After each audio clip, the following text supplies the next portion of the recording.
the good times roll on. The Sixers win, I believe, what was it? Sorry. Just take a second. 127-83. A couple days ago, we were kind of, making fun a little bit of the Oklahoma City Thunder because, that was just embarrassing to watch. What does that say about today? Now, to be fair, they were without Trae Young, they were without Bogdan Bogdanovic. You had those two players who could shoot the free, they could both handle the ball. Bogdan Bogdanovic, a tall, 6'7", can defend multiple positions. So you add those two guys to the Hawks, and they become a lot better of a team, but you still play what's on the court. These blowouts, yeah, obviously, we've been number one for most of the year. We're number two for now, but we're going to be number one at the end of the year, I believe, if we just do what we do.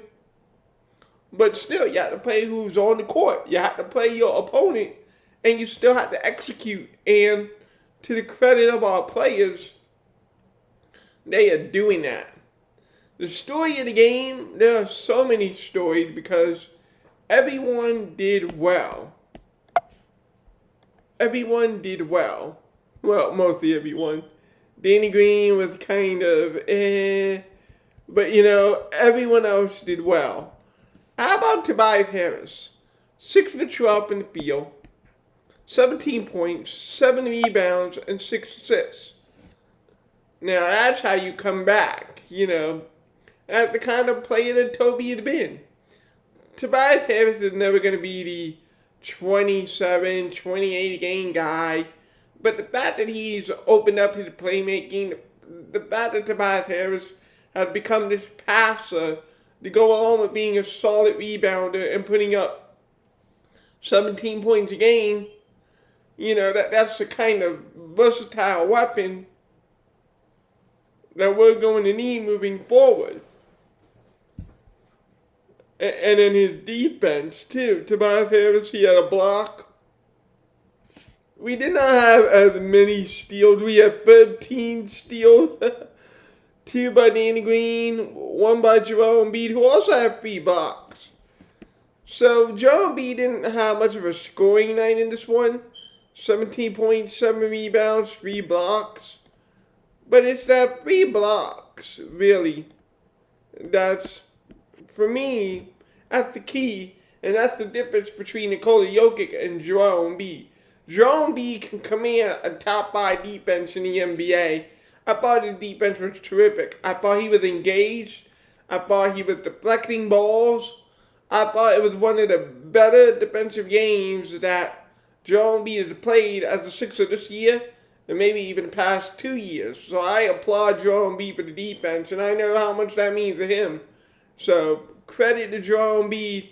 We know your offense is always going to be there, but to be the dynamite monster you were, the defensive end, holding a team under 90 points in 2021 NBA, everyone played a part, and you played a big part of that. With absolutely phenomenal defense. Way to go, Joel. On the offensive side, we have to talk about 2 players. Ben Simmons, who only played 15 minutes. But what I liked about what Ben Simmons was able to do, and the only reason he played 15 minutes, 1, we blew him out, but 2, foul trouble. So on the negative side, to be a little bit fair here, you can't have 4 fouls in 15 minutes, Ben. We need you. Now, obviously, you can't control whether or not the ref blows the whistle or not. But we need you to stay in the ball game when we play the Nets, when we play the Bucks, when we're in the Eastern Conference Finals. We need you to stay on the floor. But that being said, Ben Simmons, he was aggressive early. He attacked the rim. And I will never understand why teams shift to a 3-man down. But as long as they keep doing it, Ben Simmons is able to make the swing pass to the open guy. make the turnaround pass to the open guy. And that was Seth Curry on the trailing position a lot. That was Joel Embiid on the trailing position. Able to knock down threes. We hit 7 threes in the first half. We're, I think, undefeated when we hit 6 or more threes in the first half. So if you're able to knock down those threes early, it adheres the double teams, and Ben is a really big part of that with his drive and kick game. It's what it is. It does not, show up a lot on the fantasy numbers. I'm not gonna lie, we're winning. We're winning. But it's not what I thought that Ben Simmons' career would be. I didn't think we'd be here, but we're here, and I'm kind of okay with it now. I'm okay with it because we're winning. We're winning, and that's all that matters. And if other people can pick up the offensive slack, then that's good. In Seth Curry's case with 20 points. I thought George Hill also, he had 2 insane dunks. This guy is 34 years old, and George Hill is here tomahawking it down. He's 34 years old. What?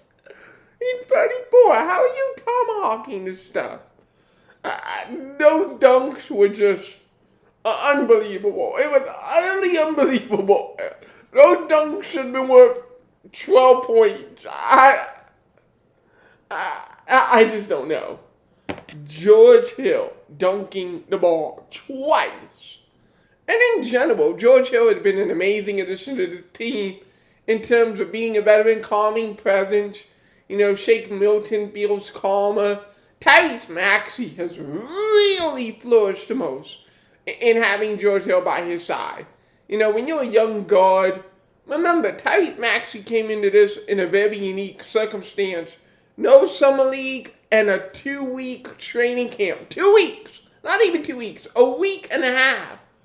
There was no way that Tyrese Maxey would be up to speed to the NBA level in a week and a half and no summer league. And, all the rookies were in that situation. But we saw the glimpses of talent early on.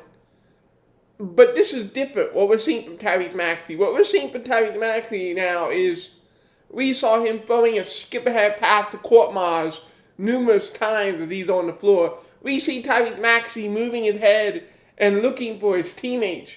And then after looking for his teammates, he's able to use a change of direction. He's able to use his speed to his advantage now, as opposed to just going fast. And that's because George Hill had been in his ear. And you can't put you can't put a value on that.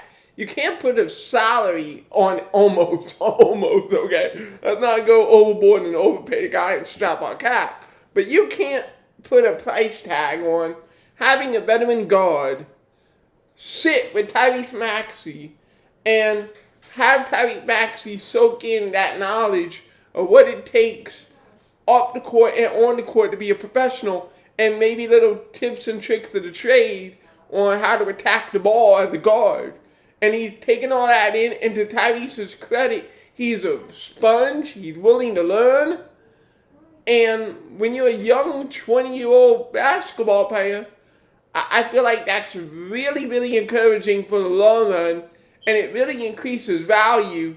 I know I said earlier the trade deadline because, we're all for it. We all want to win the championship. I was all like, okay, if you're not playing this kid, then you trade him at that point. But now that you're playing him and now that you're seeing what he can do, it reminds you that Tyrese Maxey is very special and very key if you don't get a Bradley Beal, if you don't get a difference maker that's under 28 years old, if you don't get anyone like that, it makes no sense to move what Tyrese Maxey can become on this basketball team, because in an off-season, a 2-month training camp, and a summer league, I want to see what Tyrese Maxey becomes after that phase of his development of his sophomore year. I want to see what that could be, because, like Ala Abdenabi said, once that jump shot is wet, I don't know what you're going to do. And especially if that jump shot is wet and he's still looking for his teammates And he's been playing very good defense. I feel like Tyrese Maxey has gotten better defensively as the years have gone along. So, the more Tyrese Maxey is able to grow, the better he's going to be.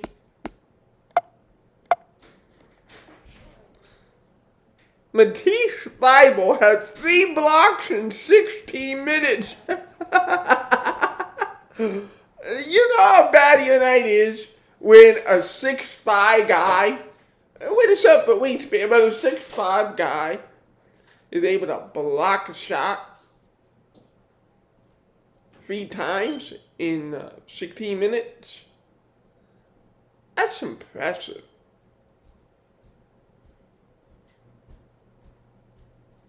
That is impressive.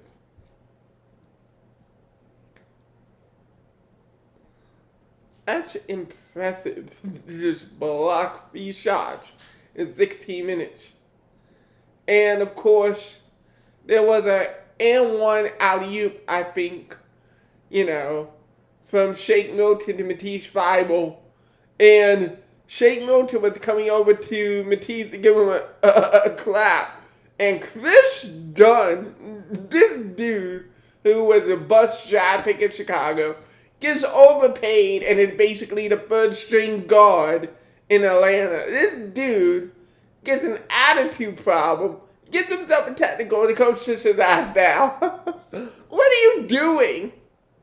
And then Trae Young picks up a technical and he's not even playing the game. It's a young, immature Hawks team. And they just got a real big lesson for them on keeping calm, even though you're losing the game, and keep your head up into the game. I'm sure Nate McMillan will coach them that this is the way of life in basketball. You're a 5th seeded type of team going up against a number 2 seed that's trying to go for a number 1 seed. Yeah, you're more likely to lose that game than not. Keep your head up and keep your head in it, mentally prepared, so that you can go in and win the next one. Right now, I don't know if the Hawks are ready for prime time yet, but the playoff experience will be good for them because more likely than not, the Knicks ain't playing. I feel like the Knicks are definitely better than the Hawks. So I feel like it will be a first-round exit for Atlanta, and it will be something of growing pains for a young Atlanta Hawk team. We played them on Friday, and then, get this, we actually have a back-to-back on May 2nd and May the 3rd, and it is the weirdest back-to-back that I've ever seen. So May 2nd, we go to San Antonio, and then May 3rd, we go to Chicago. What? These two? So you're going to travel to Texas, and then you're going to go travel to Illinois. What? It doesn't make sense. San Antonio should have been part of the West Coast trip, if anything. Why is it that we have a back-to-back with San Antonio and Chicago, where you're basically going to be on a flight for the next 48 hours? Obviously, COVID and everything had a part with your schedule, but that's ridiculous. So if I were Doc, just tell him we don't need you for San Antonio. You go fly to Illinois. Save the travel lag on Embiid. Because that's just ridiculous. In my opinion, that's just absurd. Other than that, though, we have a pretty easy schedule. And I think that the Sixer team, I think we can run the table. I think we can. We can run the table in these next 9 games. It was 11 games, and then we won 2 of them, obviously. So we're 2-0 in the 11-game sort of gauntlet here. And I would like to see us win the other 9. You go 11-0, and then you see what happens. You see what happens with number 1 seed. I feel like if you're able to go 11-0, you'll secure it. Because I do think the Nets are going to lose at least twice. I think they'll lose a couple of games here. So if you're able to go 11-0, and you're able to get this number 1 seed, that's going to really help you. Because it could be Charlotte, it could be Washington, it could be Indiana. Who cares? You'll 4-0 any one of those any day of the week. So I still feel we have the inside track to the number 1 seed in the conference. Just going to take us a little bit to get it back. But we will have it back, and we will especially have it back by the season ending. What does that mean, having it back? I feel like Joel Embiid should at least be on the all-league, all-NBA first team, okay? Like, let's not do what happened last year where Embiid was left completely off the all-NBA teams, even though he's putting 22 and 12. And they're highlighting, Bam Adebayo. Like, let's get real here. Joel Embiid should be all-league first team, no question asked. Because, just like the whole thing with Nikola Jokic, Joel Embiid plays defense. Joel Embiid is the best center in basketball. All-league is not about MVP. All-league is what center is better at basketball, and that is Joel Embiid. One center is able to protect the rim.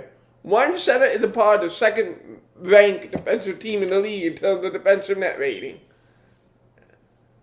Joel Embiid is the greatest center in Sixer recent history. Period. With all apologies to Nikola Jokic, who is a beast, Joel Embiid deserves first team All-NBA this year. Change my mind. You can't. Ben Simmons should be the defensive player of the year. Matisse Thybulle should be all-league first-team defense because he is one of the best defensive wings in the NBA.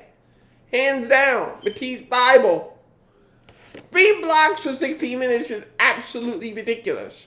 This guy, in 16 minutes, in 20 minutes, sometimes in 10 minutes, is able to change the course of the game because his defense is just that dynamic.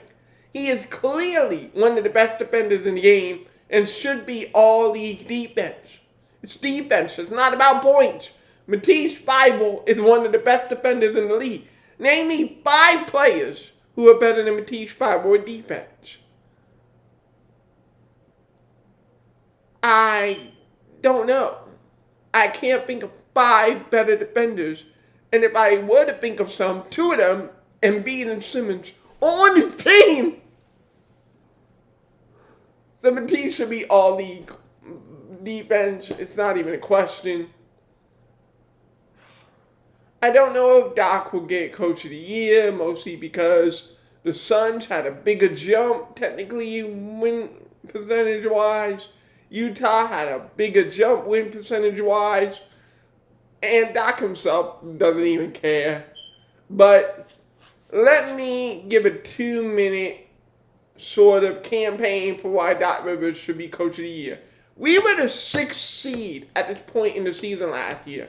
At this point in the season last year, we were mentally and physically defeated. At this point in the year, we didn't know if Joel Embiid and Ben Simmons could coexist. You know, there were some people who wanted to trade Simmons. There were some people who wanted to trade Embiid. This organization was literally broken at the end of it. Doc Rivers comes in here and he stabilizes the franchise. He says they won a lot of games, but they haven't been the winners yet. And you could tell that it's a different winning culture. It's a different winning culture where we have our eyes on the big prize. You want to give the MVP to Jokic? Fine. Give the MVP to Jokic. You want to give Coach of the Year to Monty Williams or to Quinn Snyder? They're very well qualified, and that's perfectly okay.